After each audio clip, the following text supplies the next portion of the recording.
Can you imagine getting a letter in the mail and all of a sudden finding out from your HOA that you now owe $100,000? Sticker shock for homeowners in a Pinellas County HOA. They are told they may have to pay up to tens of thousands of dollars to help fund their reserves. Not only do you owe $100,000, you only have 6 months to give them that money. The total assessment for the apartment we're sitting in is what? Approximately $224,000.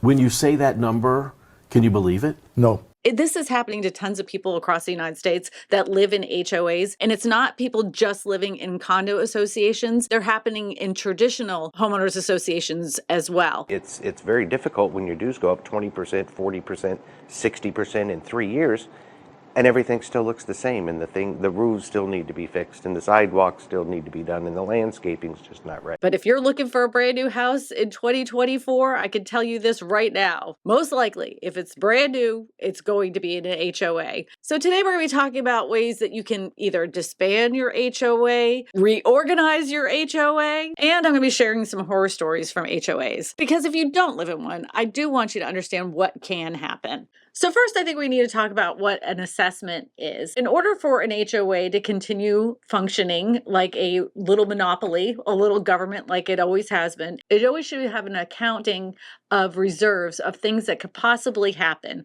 Whether the pool breaks or there's a pothole, they're supposed to fix it. They work as like little tiny governments. But with HOAs, they're run by residents and they always want to keep those HOA fees low. But when you keep your HOA fees low for many, many years, those reserves get dwindled down more and more and more. And then something surprising comes up, like your sewage treatment plant for the particular neighborhood blows up. And then they don't have enough money in reserve to cover those costs. Another thing is the insurance. Many HOAs did not anticipate that the homeowners association insurance was going to have to be doubled the next year. So that deficit, it gets passed on to its residents. HOA leaders writing their reserves have not been fully funded in its 20-year history. The community is facing significant financial challenges, touching on worries about remaining insurable in the future. A lot of residents are really surprised because these HOAs are usually managed by a third-party organization that didn't explain that to them when they did keep those rates really, really low. So surprise, you get this big giant bill in the mail and you have to pay it, or you're going to have a lien put on your house, or they can even foreclose. You know, if you find a house not in an HOA, you can feel like, wow, I kind of like won the game of Monopoly because, you know, I don't have to pay those crazy assessment fees. But they don't always necessarily work out in your benefit in a lot of ways. First of all, there's so many communities across the United States, especially if they're brand new, they're in an association. You have no choice but to join them. And I personally haven't seen many developments in the last 10 years that weren't in an association. The way that they're designed in the first place is not necessarily to benefit the homeowners. That's made to benefit the builders. In Green Valley, homeowners associations are learning that they're facing a $250,000 balloon payment for a community pool. I would say cement the sucker. Some Green Valley homeowners say they just found out that they're facing a big bill. It recently came to light when the developer transferred over the control of the HOA to homeowners. People living in Phase 5 and 6 of Green Valley's Woodbury Estates knew that there would be costs associated with the community pool when the developer turned over the control of the HOA to the residents back in September. But the HOA's secretary and treasurer says they had no idea that a $292,500 loan had been taken out to pay for the freaking pool. And that's what happens when you buy in a brand new subdivision. A lot of times when you are buying brand new, the builder intentionally keeps those homeowners association dues very low. And they don't necessarily have to disclose all the things that they've put on a loan as far as the HOA, like taking out this loan. He took it out in the community's name. So now the community is responsible for it, especially when they took over the homeowners association. So don't think just because you live in a brand new subdivision, this can't happen to you. A lot of home builders do this intentionally so they don't have to take on the responsibility. And then you're left stuck with the bill. A condo board sued a local woman for removing carpeting, but she claims that it was never taken out. Carpet all over. All over. It's still here. It's still here. Never been touched, never removed. However, the Rob Roy Country Club Village Condo Association sued her for breaking their bylaws, which state units must have wall-to-wall carpeting. Talk about freaking petty. And not only was that just petty, she never replaced the carpet.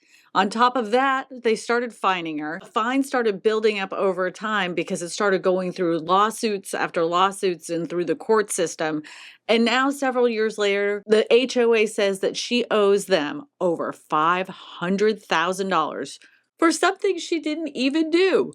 She didn't take the carpet out. Now she's facing foreclosure. Like, these HOAs are getting way out of hand. I feel so sorry for this lady because she is sick. Of course, the HOA just wants the house. They want the money. And it looks like she's going to have to add to all these legal costs because they are going to be going into foreclosure for her.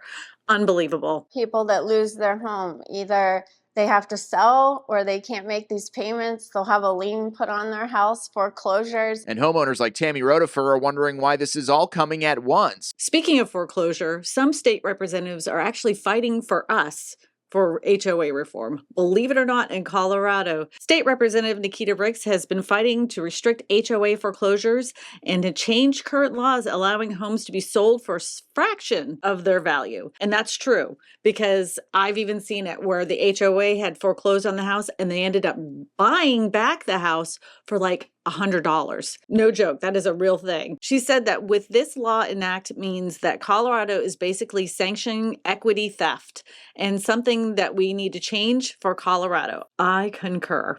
According to this Colorado resident, Patrick Johnson, he said that HOAs are like a third world dictatorship where they can do anything they want, even flat out crime. And here's another thing about HOAs that a lot of people don't understand is that an HOA is like a little government within the government. Because an area wants to expand and expand quickly, they put it on the HOA to maintain that neighborhood. In order for that community or city to expand faster, they say, okay, HOA, take care of this.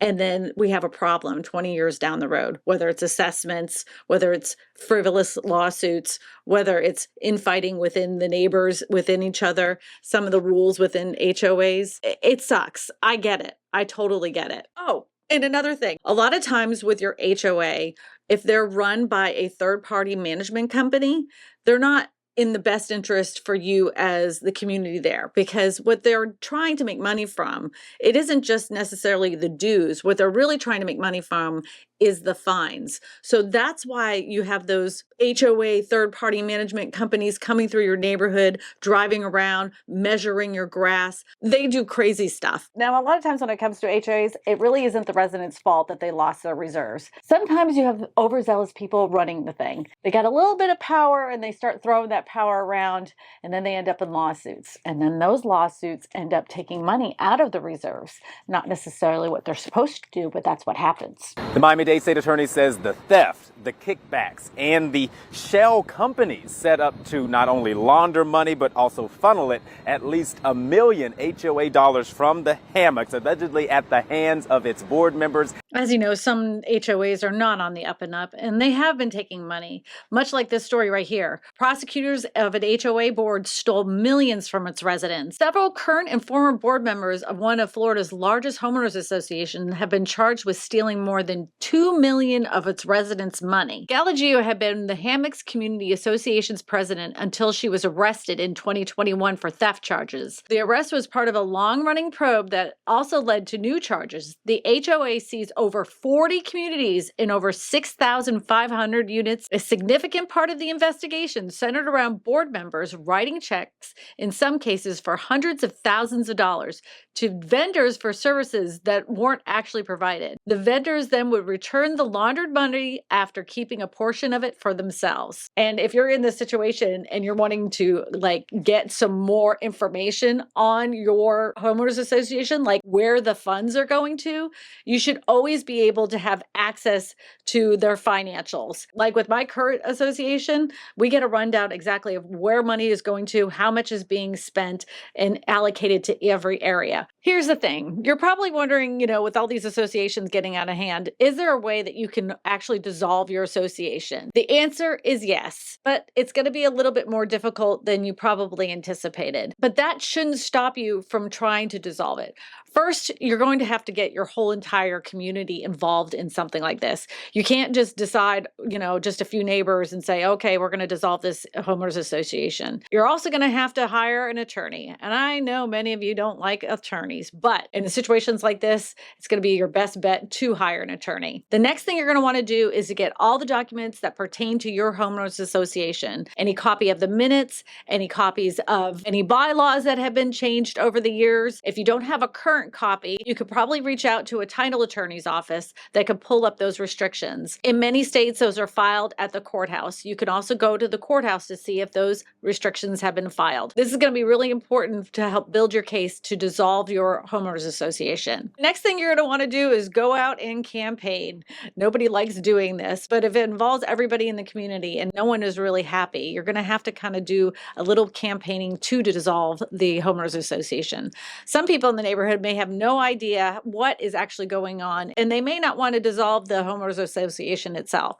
So you're going to have to campaign out there, show the residents the proof of what's going on, and get them to sign on so you can put up for a vote to dissolve the homeowners association. Once your homeowners association is dissolved and everybody in the neighborhood has agreed on everything, that doesn't mean that any kind of debts that were accrued during that time that the association was there, that they're no longer due. If you haven't come up with that money, you're going to have to come up with a way to handle that. You may have to work with local governments as well to have things fixed and repaired in your neighborhood, like your roads, the lights, the mailboxes, whatever that may be. That doesn't mean because it's dissolved, it doesn't exist anymore. You can't just tuck that under the carpet. Trying to sweep the poor little widow under the carpet? You are going to have to work with the state. And again, I'm going to stress this. I can't stress it hard enough. Go ahead and hire an attorney so you can get everything straightened out. And speaking of that attorney, don't forget to have that attorney file the documents that HOA has been completely dissolved. That needs to be in the courthouse as well. Because if people are buying into that neighborhood later on, they're going to be getting those documents that come with the title. They get a copy of those restrictions, and it will let the title company know that there is no longer an HOA. Because I don't even know if you know this, but when you close on a property, your HOA dues are part of the closing documents. So you have to make sure all the paperwork is filed in the courthouse. So just letting you know, FYI. One more thing I want to add about dissolving your HOA. It's going to depend on how many votes of yes to no that it will actually be dissolved. My area with my association, you have to have almost 90% of the community that agrees to dissolve the HOA.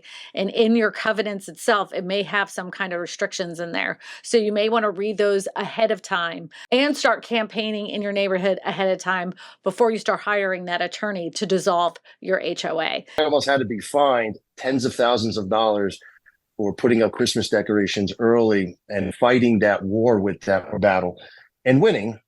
And the fact that they changed the rules because of that outcome just only shows you that there's a lot more to go. Rules in an HOA can change at any time. They always have these meetings, and if you can't attend the meetings, they can do a proxy vote where you can go ahead and send somebody in with your own vote.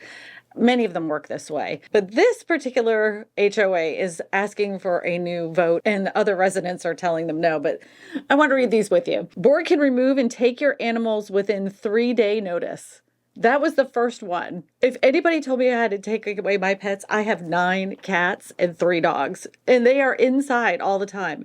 No HOA is going to tell me I got to get rid of my pets. No one even sees them or hears them. Bylaws can be changed by the board without homeowner input. Are you kidding me? Board can make special assessments with no homeowner input or approval for that amount at any time. What the heck? The board has sole right to remove unsightly landscaping and invoice you for the removal. What is it considered unsightly landscaping? This happens to be in Florida, and I'm thinking, what about the pink flamingos? Is that considered unsightly? If they remove that, how much are they going to charge me? What the heck?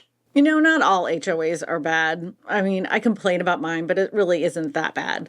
And it does keep a community looking fairly nice. Some, of course, get out of hand. 4 years ago, during the COVID crisis, Martin and his wife set up a free water stand in front of their house. Back in May, the Martins received a notice from FS Residential. The Martins were cited for storing items in plain view and were fined $50. The fines were increased to $100 a month in June, July, and August. So I want to know, after hearing all this, would you live in an HOA? Let me know in the comments section below. To watch more videos about HOAs and what's going on in the United States with them, go ahead and watch these videos right here. My name is Kristina Smallhorn, your real estate whisperer, and I tell you all this because good real estate information matters.